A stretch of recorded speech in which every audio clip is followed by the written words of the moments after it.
In Austin, I'm Quita Culpepper. Families from the Sandy Creek area of Travis County are getting some much-needed help.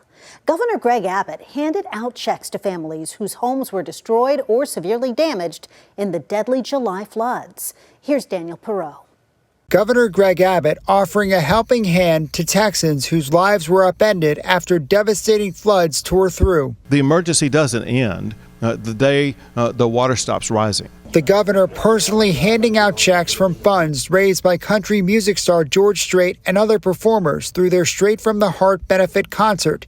Each recipient was vetted through FEMA claims. And they knew about challenges that you all were facing. And they wanted to help you all also. Been trying for sure, financially, mentally. Reese Whitley, whose 84-year-old mother's house was destroyed in Burnett, says it means the world. We've lost literally everything, all the furniture, everything we owned, 4 vehicles washed down the creek. Rebuilding won't be cheap, so Whitley says the checks will go a long way. Like hundreds of thousands of dollars, everything is gone.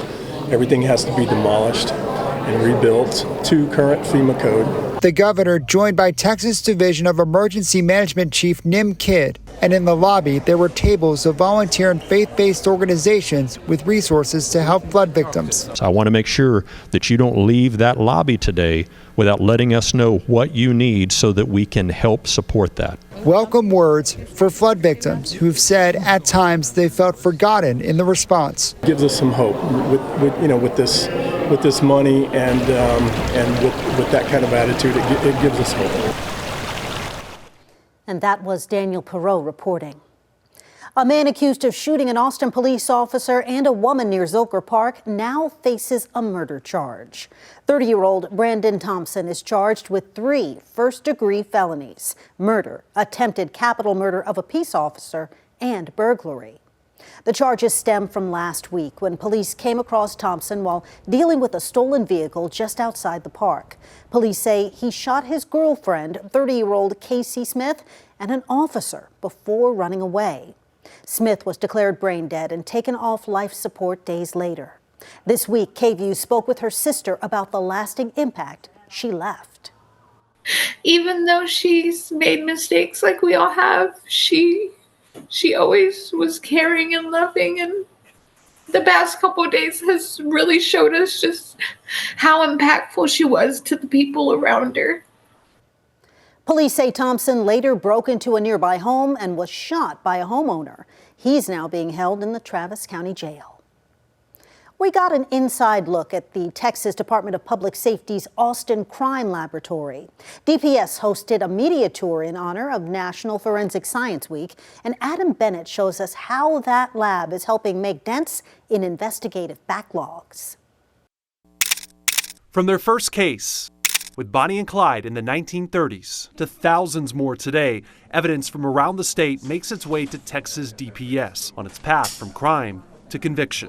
When evidence enters DPS's crime lab here in Austin, this room is its first stop. So far this year, statewide, they've gotten more than 77,000 pieces of evidence. On Wednesday, media toured 4 of the 9 disciplines inside DPS's Austin crime lab. First stop, the section dubbed Friction Ridge. It's where DPS develops hard-to-see or hidden fingerprints, palm prints, and footprints from items seen here and many more. Pretty much you name the item has probably been through the lab at some point. We smelled the next stop before we saw it. The lab's most common seized drugs are meth, marijuana, and cocaine. And I see a purple color develop.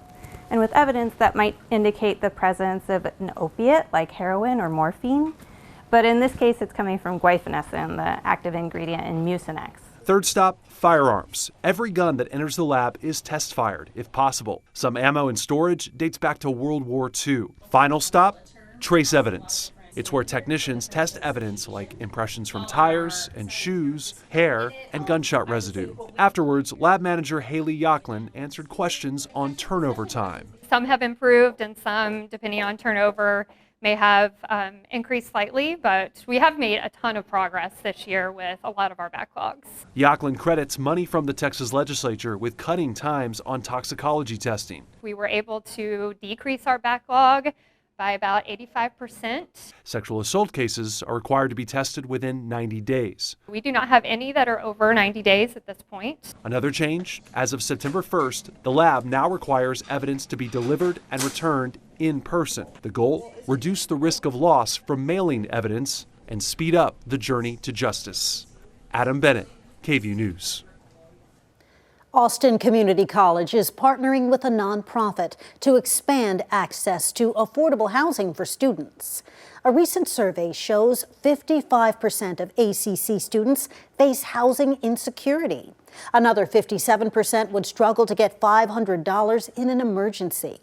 ACC leaders say this partnership with Housing Connector will remove barriers so students can focus on their goals. And the program is funded through the City of Austin's Homeless Strategy Office. 3 Leander ISD schools may be on the chopping block as district leaders face balancing out a multi-million-dollar deficit.